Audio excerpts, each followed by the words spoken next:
Canelo Alvarez. Canelo Alvarez.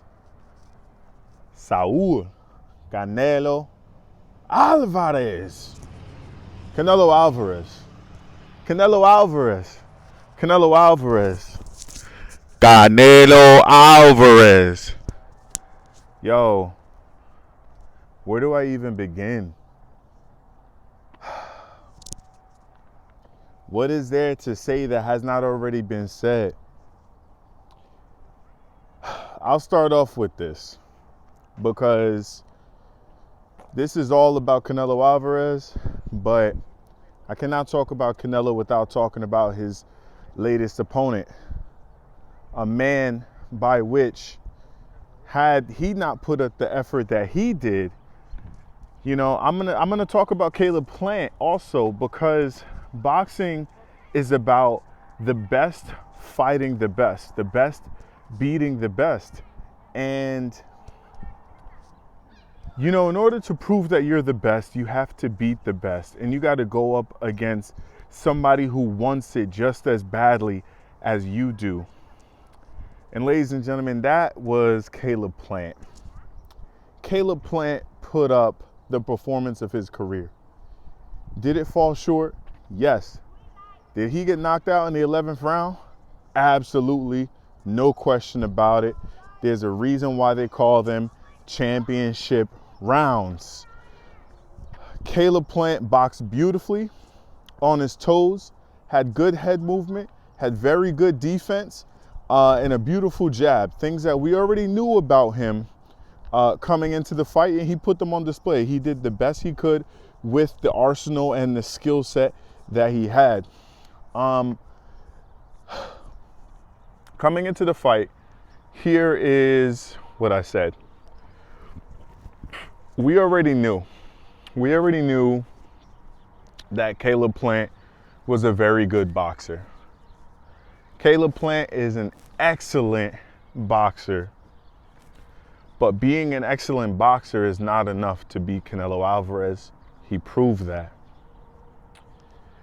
I was concerned because I thought to myself, and I've said this to many people, I said, Caleb Plant,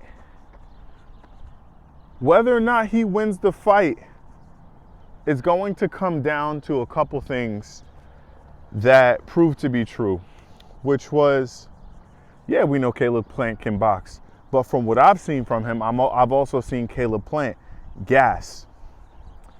I said, if Caleb Plant can stay on his bicycle, if he can keep moving, if his legs can hold up for 12 rounds, he has a shot to win. On top of that, it was, when we look at his knockout percentage, when we look at his fighting style, when we look at, footage of his past fights, we know that Caleb Plant is not going to hit Canelo with some hellacious shots. We know Caleb Plant is not going to hit Canelo with something. Come on. You know, Canelo been fighting. I think he's been a pro since he was 15.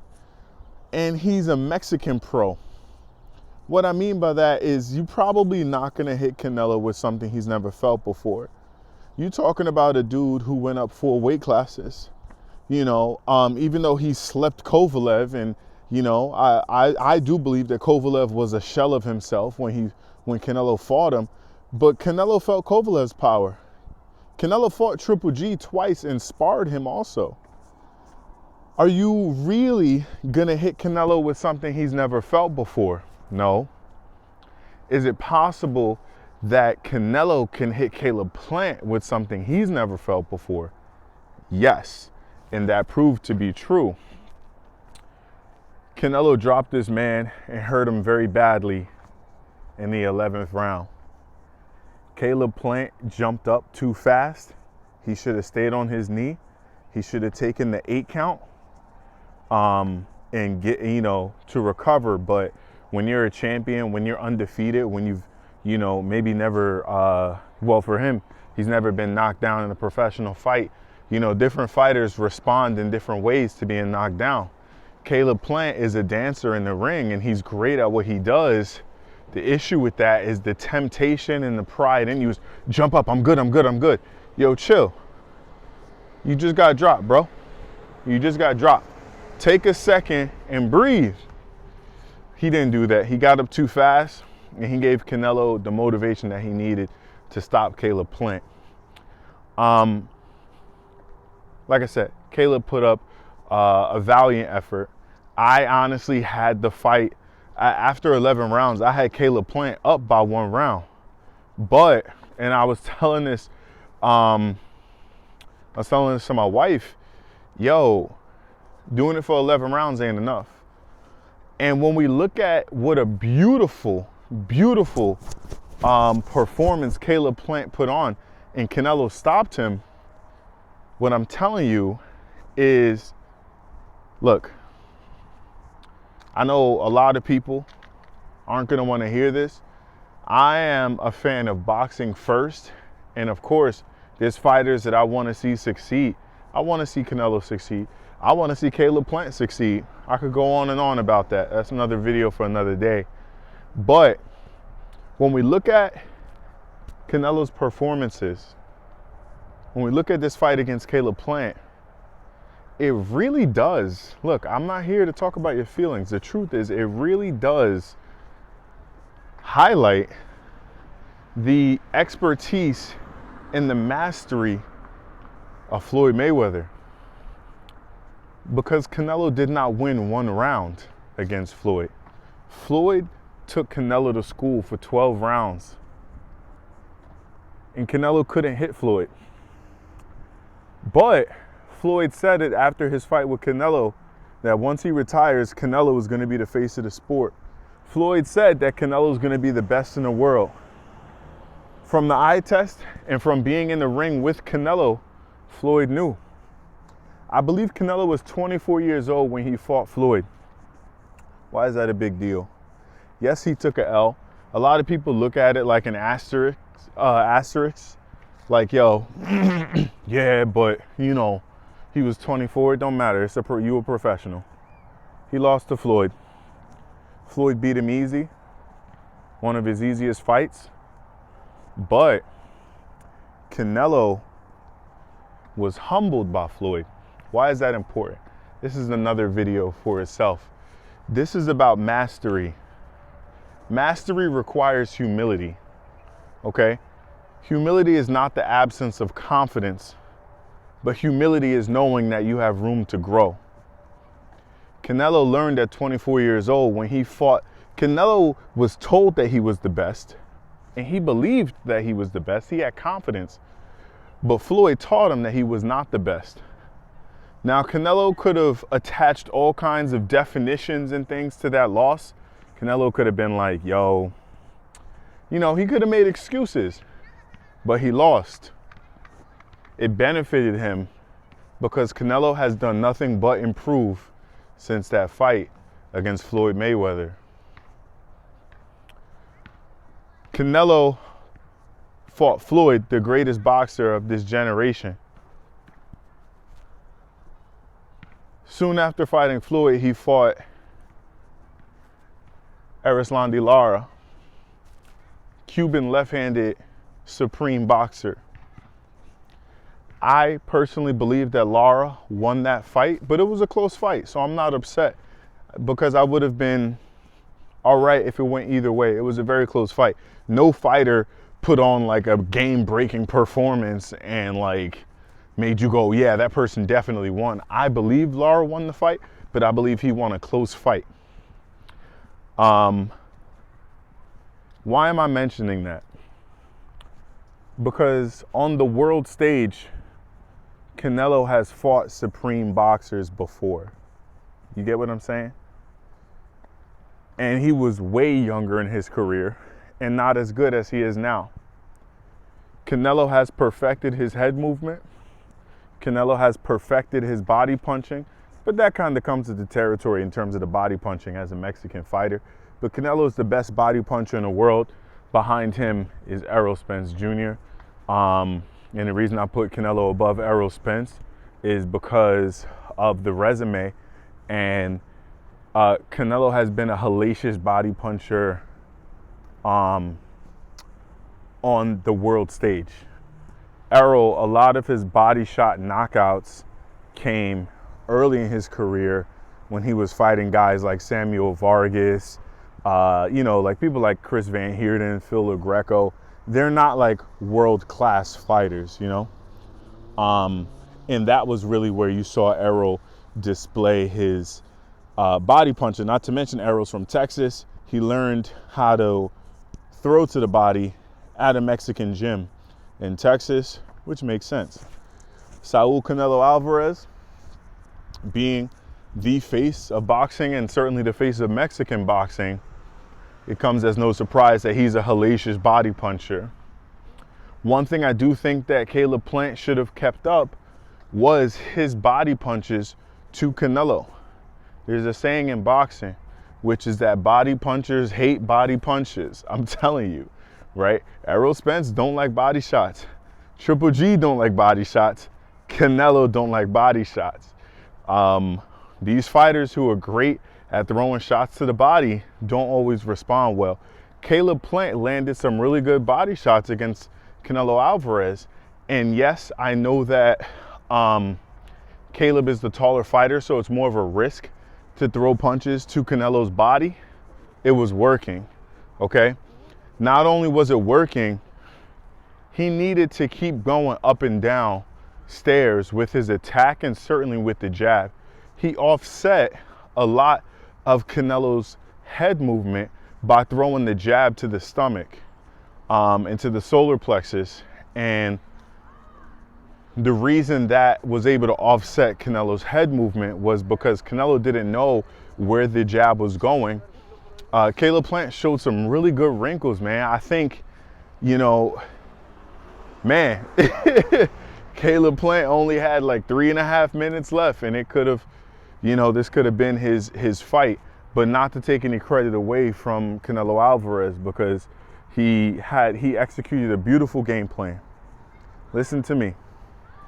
When round 6 had ended and round 7 began, we saw two very different fighters than we saw in the previous 6 rounds. And I'm not gonna lie, this kind of upset me.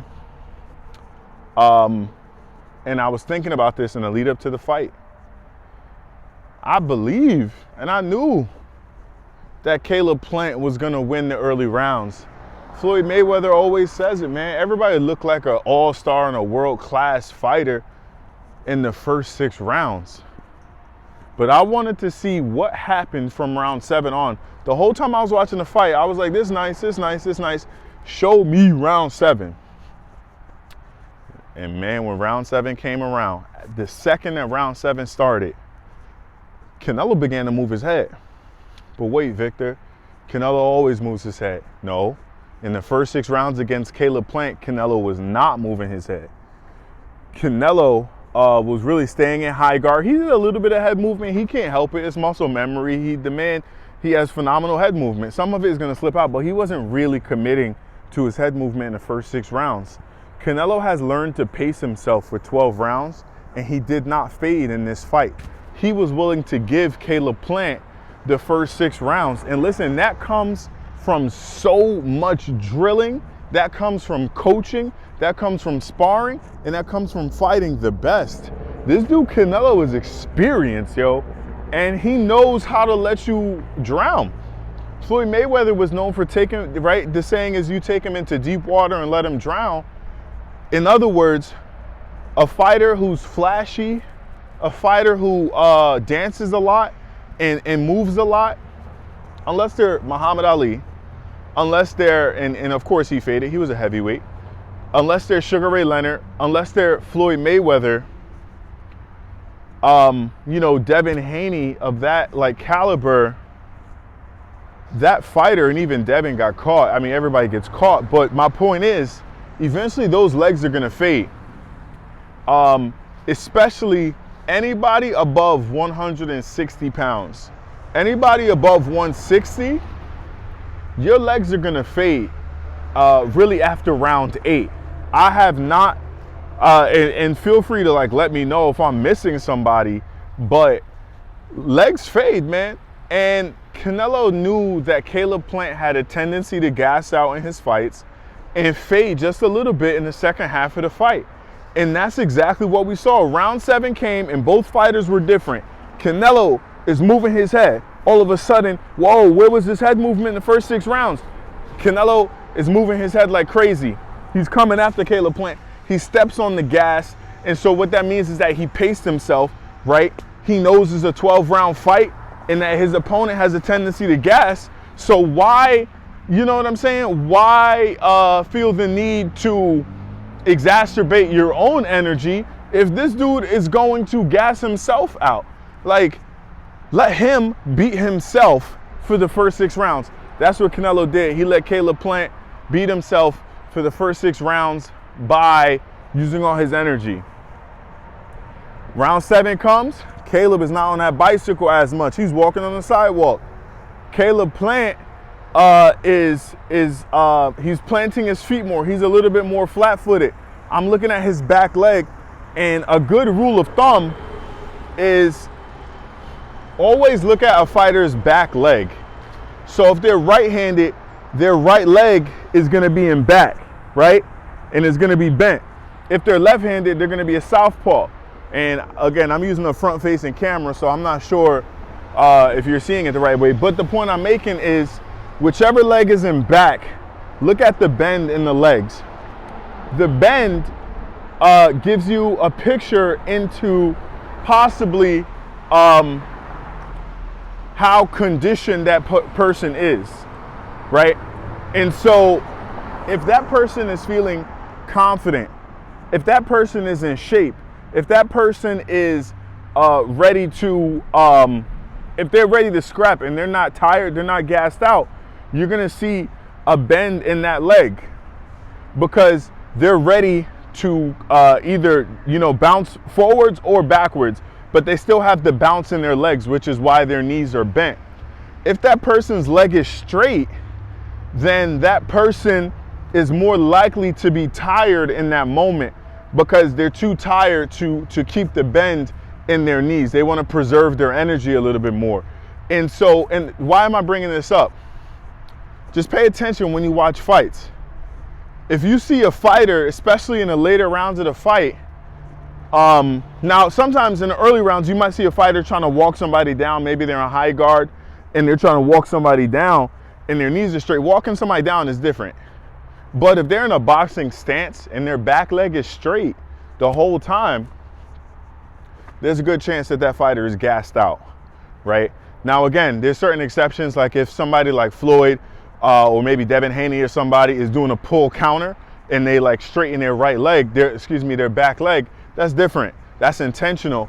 But if a fighter is in a boxing stance and their back leg just keeps getting straight, that person's tired and the bounce is missing from their legs. I'm bringing that up because that's exactly what happened in Alvarez versus Plant. Round 7 comes, Caleb Plant's knees no longer have the same bounce. They no longer have the same bend. And that was a major red flag for me. The other thing was, in credit to Canelo for spotting these things, Canelo threw such a beautiful left hook in that fight where Plant's glove is up and he's looking to catch the punch in the shell, but Canelo's punch placement was just so exquisite and so pinpoint accurate. Canelo was able to hit Caleb Plant square in the face, in the front side of his face, with a left hook. This is the one that hurt him, while Caleb Plant's hand was up. The angle and place that Canelo hit him is the same place that you would hit somebody if you threw a jab, right? Typically when you throw a jab, you're looking to hit the front of the face. When you throw a hook, you're looking to hit the side. Caleb Plant had his side covered for the most part, but Canelo was able to angle his body and throw his hook in such a way that it landed on the front of the face in the opening that Caleb Plant had.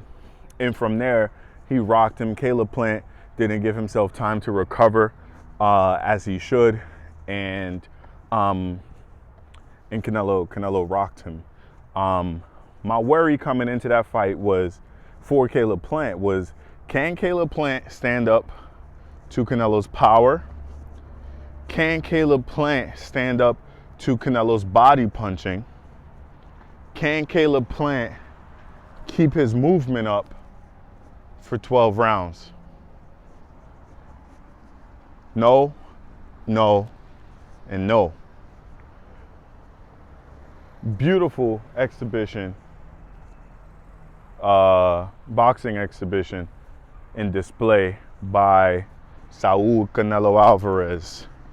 I'll be honest with you, I don't see anybody from, I have Canelo as my pound for pound number one. Caleb Plant was that barometer that I wanted to see him fight. I do not look forward to seeing Canelo fight any of the Charlos. I believe he would knock them both out. I believe Caleb Plant had more wrinkles to his game in a good way. Like, Caleb Plant had more tools in his tool belt than the Charlos have. Yeah, I don't really want to see Canelo fight Andrade. You know, sure, he could go up to 175 and fight a couple dudes up there, you know, better Biev or Bivol. You know, I might be interested in seeing one of those, but I don't see me being that excited about Canelo fighting anybody under 175 pounds because I don't see too many fighters that can, you know, that can beat him. There's a few people on the top of my head, like, sure, you know, just for the fanfare, just for my love of the sport and the hype of it, I would, you know, love to see him fight Benavidez. I think that fight will be fireworks. I see Canelo winning because I don't think, I really don't think Benavidez has the defense that can really keep Canelo off him, make him miss and make him pay. I think he can make him pay. I don't think he can make him miss. I think he has, you know, great power. I think Gilberto Ramirez, that'd be, you know, a nice fight for Canelo. Both of those at 168, those would be exciting. But we'll see where Canelo wants to go because dude is undisputed. And that is why I have him as pound for pound number one, is he's undisputed. You know, we got to give credit where it's due. And, you know, we do it for the love of the sport. He's the first ever Mexican 4-belt undisputed champion. He's the first ever 168-pound undisputed champion. He's now a 4-weight division world champion. You know, I was once excited to see him fight Errol Spence, maybe at 160, but I'm not sure how that will play out. You know, I don't know that Canelo's going to want to go back that far down in weight. Highly doubt that. And with that being the case, I don't want to see Errol go up to 168. You know, with Errol being left-handed, you know, when you're fighting somebody in the opposite stance, it's easier for you to land successful body punches against somebody left-handed in the opposite stance. So Errol would be able to land some beautiful body punches on Canelo. Canelo would be able to land some beautiful body punches on Errol. But Errol has now been in a car accident where he had to have teeth replaced. It was like a life-threatening car accident. Errol has had a torn retina in his eye, you know, from sparring. And you would be talking about him going up in weight classes to fight Canelo. I don't believe that Errol's body would hold up. It has nothing to do with whether he's able and all that stuff. I don't think his body will hold up. Not with the recent injuries to his mouth and to his eye. I'm just like, yo, you're really putting yourself at risk for even more serious injury fighting a Canelo. Sure, it would be a huge payday, but I don't think Errol would have what it takes to keep Canelo off him. And yeah, I don't know. Right now, he's pound for pound the best in the world. He's on top of the game. There is no fighter in the world better than him right now. And yeah, man, I hope that he continues to fight on PBC, you know, and fight with Al Haymon. He got his biggest payday, you know, $40 million for this fight against Caleb Plant. And I'm excited to see where he goes from here. Canelo, with this performance, him and Caleb Plant really helped save the sport of boxing. The sport was hurting this year. Fight cancellations, all this stuff. And yeah, that's exciting fight. Excited to see what he does from here. This is Poke the Bear Boxing. Stay tuned for more. I'll hit y'all with updates when I can. Peace.